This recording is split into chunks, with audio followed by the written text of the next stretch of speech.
CBD, short for cannabidiol, is a non-psychoactive compound in cannabis responsible for many of cannabis's medical benefits.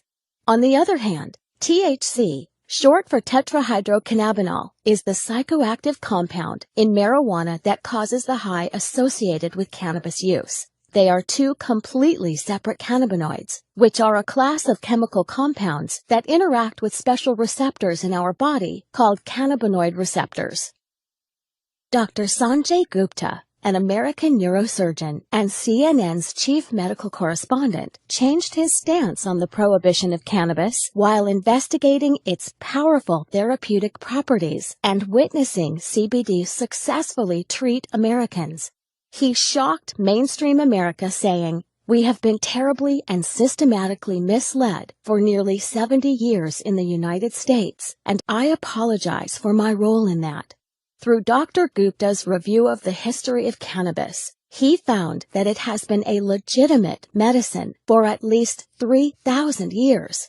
And Dr. Gupta isn't alone in supporting cannabis research. The director of the National Institute on Drug Abuse, Dr. Nora Volkov, testified before the Senate saying that CBD appears to be a safe drug with no addictive effects, and the preliminary data suggests that it may have therapeutic value for a number of medical conditions.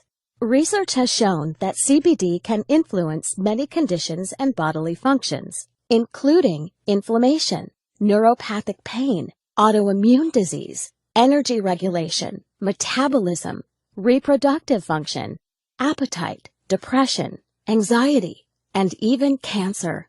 But how can one cannabinoid affect so many bodily processes without causing adverse side effects? The answer lies in our biochemistry, the natural intelligence of the body. We have naturally occurring cannabinoid receptors all over our body that interact with CBD. We have these receptors because our body is constantly making its own cannabinoids. These receptors and cannabinoids make up most of our endocannabinoid system, or ECS. Our ECS is always in action, and if functioning properly, is a major factor in keeping us healthy.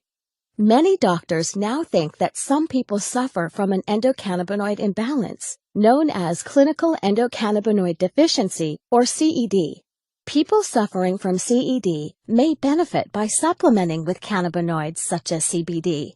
CBD is the most abundant cannabinoid in hemp, a cannabis crop the federal government allowed individual states to legalize in the 2014 Farm Bill. Hemp-derived CBD is legal in all 50 states, is non-addictive, does not cause a high, and is easy to incorporate into your current health routine.